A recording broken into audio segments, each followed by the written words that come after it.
श्मशान की राख और वैराग्य का मार्ग, और दूसरी ओर यक्षिणी का मायावी स्पर्श। जानिए कैसे मोक्ष की खोज में निकला एक योगी अपनी ही काम वासना का शिकार होकर सदैव के लिए प्रेत बन गया। अमावस्या की वह रात जितनी काली थी, उसे कहीं अधिक भारी वह सन्नाटा था जो काल भैरव श्मशान पर छाया हुआ था। श्मशान के मध्य में एक प्राचीन बरगद के वृक्ष के नीचे अघोरी उग्रनाथ अपनी अंतिम साधना में लीन थे। वे पिछले 21 वर्षों से कठोर तप कर रहे थे। उन्होंने भूख, प्यास, भय और घृणा सबको जीत लिया था। आज उनकी साधना की अंतिम रात्रि थी। यदि आज का अनुष्ठान पूर्ण हो जाता तो वे त्रिकालदर्शी बन जाते। मंत्रोच्चार अपनी चरम सीमा पर था। तभी वातावरण में एक सूक्ष्म परिवर्तन हुआ। हवा में एक ऐसी मादक सुगंध घुल गई जो इस मृत्यु लोक की नहीं थी। वह गंध रात की रानी, गीली मिट्टी और कस्तूरी का एक नशीला मिश्रण थी। उग्रनाथ ने अपनी साधना जारी रखने का प्रयास किया, लेकिन वह आवाज उनके कानों के रास्ते सीधे उनके मस्तिष्क के उस हिस्से को झकझोर रही थी जिसे उन्होंने वर्षों से सुला रखा था। काम। उग्रनाथ, एक स्वर गूंजा। उग्रनाथ ने न चाहते हुए भी अपनी आंखें खोल दी।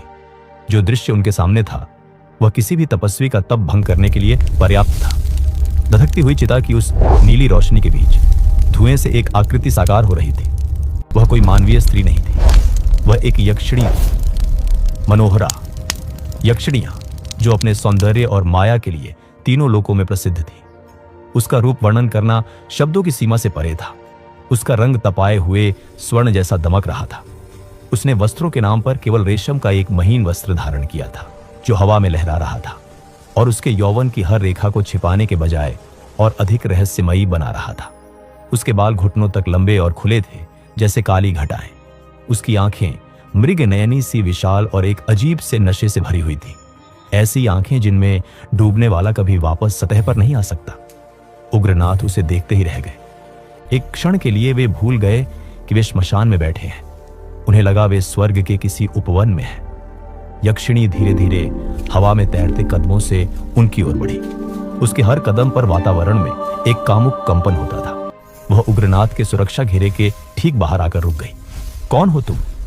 उग्रनाथ ने कड़ी चकती आवाज में पूछना चाहा, लेकिन उनके गले से निकला स्वर आश्चर्यजनक रूप से कोमल था। यक्षिणी मुस्कुराई। उसकी मुस्कान में एक साथ भोलापन और कुटिलता दोनों थे। मैं तुम्हारी सिद्धि हूं उग्रनाथ, उसने कहा। मैं तुम्हारी वर्षों की तपस्या का फल हूं। क्या तुम मुझे पहचानते नहीं? उग्रनाथ का मन डोल गया। शास्त्रों में लिखा था कि साधना सिद्ध होने पर देवी शक्तियां प्रकट होती हैं। उनका अहम जाग उठा। उन्हें लगा, हां, मैंने कर दिखाया। स्वयं यक्षिणी मेरी सेवा के लिए उपस्थित हुई है। यह उनका पहला भ्रम था। तुम यहां क्यों आई हो? उग्रनाथ ने पूछा। उनकी नजरें यक्षिणी के सुडौल कंधों और चमकती त्वचा से हट नहीं पा रही थी। यक्षिणी ने अपनी बाहें फैला दी। मैं तुम्हें वह देने आई हूं जो मंत्रों से नहीं मिलता।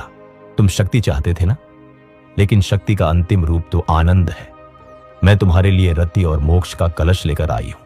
यक्षिणी उनके करीब बैठ गई, इतनी करीब कि उसकी सांसों की गर्मी उग्रनाथ के भस्म लगे सीने को झुलसाने लगी। उसकी सुगंध ने उग्रनाथ के दिमाग को पूरी तरह से धुंधला कर दिया। तपस्या बहुत कठोर थी स्वामी, यक्षिणी ने फुसफुसाते हुए अपनी कोमल उंगलियां उग्रनाथ के रूखे गालों पर फेर दी। वह स्पर्श बिजली के झटके जैसा था। उग्रनाथ का शरीर जो वर्षों से पत्थर समान था कांप उठा। अब विश्राम का समय है, अब भोग का समय है, क्योंकि भोग ही तो योग का दूसरा किनारा है। उग्रनाथ का ज्ञान, उनका विवेक, सब उस स्पर्श के आगे घुटने टेकने लगे। उनका मन कहने लगा, यही सत्य है। उसने अपनी आंखों से सम्मोहन का अंतिम बाण चलाया। देखो मुझे उग्रनाथ, क्या तुम अपनी इस दासी को स्वीकार नहीं करोगे? उसने अपना शरीर थोड़ा आगे झुकाया। चिता की रोशनी में उसका सौंदर्य किसी मायावी ज्वाला जैसा लग रहा था। उग्रनाथ अब और संयम नहीं रख सके। उनके भीतर दबी हुई आदिम प्यास, जिसे उन्होंने बरसों से कुचला था, एक ज्वालामुखी बनकर फटपट दी। उन्होंने अपना हाथ बढ़ाया और यक्षिणी की कलाई थाम ली। वह त्वचा मक्खन जैसी कोमल थी। जैसे ही उन्होंने उसे छुआ, उन्हें एक अजीब सा आनंद अनुभव हुआ, जैसे नसों में मदिरा दौड़ गई हो। लेकिन वे यह महसूस नहीं कर पाए कि उस स्पर्श के साथ ही उनकी प्राण ऊर्जा का क्षरण शुरू हो गया था। यक्षिणी ने मादक हंसी हंसते हुए उग्रनाथ को अपनी बाहों में भर लिया। आओ, आज इस श्मशान को रति भवन बना दें, उसने कहा। उग्रनाथ अपनी आसनी बैठने का स्थान छोड़ चुके थे। जिस पद्मासन में बैठकर वे ब्रह्मांड को जीतने वाले थे, वह अब टूट चुका था। वे यक्षिणी की गोद में सिर रखकर लेट गए। यक्षिणी ने उनके माथे को चूमा, फिर उनकी आंखों को, वह मिलन एक भयंकर तूफान जैसा था। उग्रनाथ को लग रहा था कि वे आनंद के सागर में गोते लगा रहे हैं। यक्षिणी का हर स्पर्श उन्हें स्वर्गिक सुख दे रहा था। वे अपनी सुध बुध खो बैठे। उन्हें न मंत्र याद रहे, न शिव, न मोक्ष। उन्हें केवल यक्षिणी का वह गर्म सिहरन पैदा करने वाला शरीर याद था। वे जिसे रति क्रीड़ा समझ रहे थे, वह वास्तव में एक प्राण शोषण प्रक्रिया थी। यक्षिणी उनके ऊपर छाई हुई थी, जैसे आकाश पृथ्वी पर छा जाता है। उसकी खुली जुल्फें उग्रनाथ के चेहरे पर पर्दे की तरह गिरी हुई थीं। उस अंधेरे में उग्रनाथ की काम वासना इतनी प्रबल हो गई कि उन्होंने अपनी आत्मा का द्वार खोल दिया। और प्रेम करो, मुझे अपना सब कुछ दे दो, यक्षिणी ने कानों में फुसफुसाया। उसकी आवाज अब भारी और गूंजती हुई थी। और उसी क्षण वह अनर्थ हो गया।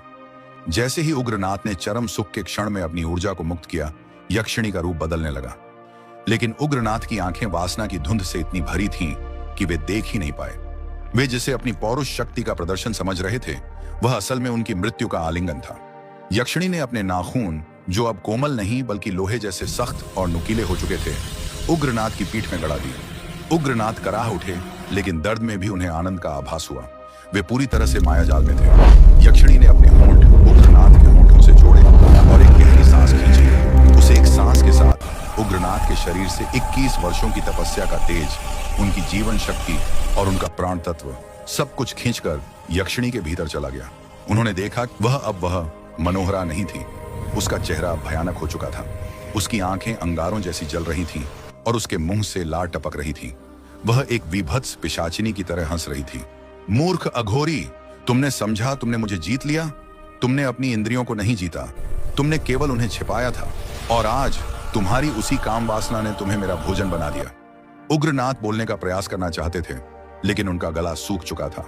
उनका शरीर, जो कभी वज्र जैसा था, अब एक सूखे हुए पत्ते की तरह निर्जीव और झुर्रियों से भरा हो गया था। साधना का अर्थ संयम है उग्रनाथ, भोग नहीं, यक्षिणी ने क्रूरता से कहा और उग्रनाथ के सीने पर अपना पैर रख दिया। तुमने शक्ति के बदले क्षणिक सुख को चुना। अब यह सुख ही तुम्हारा अनंत काल का श्राप होगा। यक्षिणी ने एक अंतिम जोर का धक्का दिया और हवा में धुएं की तरह विलीन हो गई। उसकी हंसी पूरे जंगल में गूंजती रही।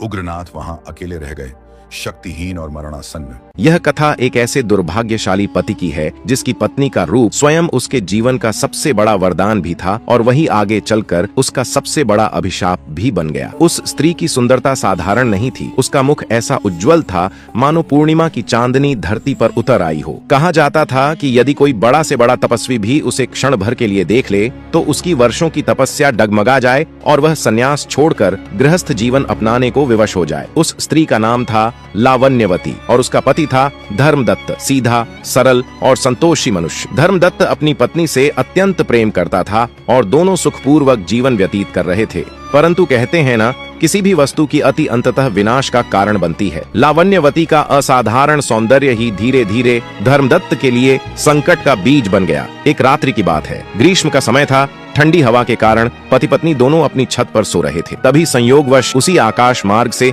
एक इच्छाधारी विद्याधर उड़ता हुआ जा रहा था। इच्छाधारी विद्याधर अर्थात ऐसा रहस्यमय प्राणी जो अनेक गूढ़ विद्याओं में निपुण होता है और इच्छानुसार किसी भी रूप को धारण कर सकता है। जब उस विद्याधर की दृष्टि छत पर सो रही लावण्यवती पर पड़ी तो वह वहीं ठिठक गया। नींद में लावण्यवती के वस्त्र कुछ शिथिल हो गए थे और उसके अंगों की अपूर्व शोभा चांदनी में और अधिक दमक रही थी। उस सौंदर्य को देखकर उस विद्याधर की बुद्धि नष्ट हो गई कामना ने उसके विवेक को ढक लिया। उसने एक क्षण भी विचार नहीं किया और सोई हुई लावण्यवती को अपनी बाहों में उठा लिया। अगले ही पल वह आकाश में विलीन हो गया। कुछ समय बाद जब धर्मदत्त की नींद खुली तो उसने पास में अपनी पत्नी को न पाकर आंखें मल लीं। पहले तो उसने सोचा कि शायद वह कहीं बैठी होगी या किसी कारणवश नीचे चली गई होगी, पर जब चारों ओर देखा और लावण्यवती कहीं दिखाई नहीं दी तो उसके हृदय में भय समा गया। वह घबरा कर उठा और पूरे घर में खोजने लगा। छत पर ढूंढा, आंगन में ढूंढा, कक्ष में ढूंढा, बगीचा में जहाँ जहाँ संभव था वह दौड़ दौड़ कर ढूंढता रहा। उसे मन में अनेक शंकाएं उठने लगीं। क्या वह मुझसे नाराज होकर चली गई है या फिर कहीं छिपकर मेरी परीक्षा ले रही है? परंतु जब कहीं भी उसका कोई चिन्ह न मिला तो धर्मदत्त का धैर्य टूट गया। उसकी आंखों से आंसू बहने लगे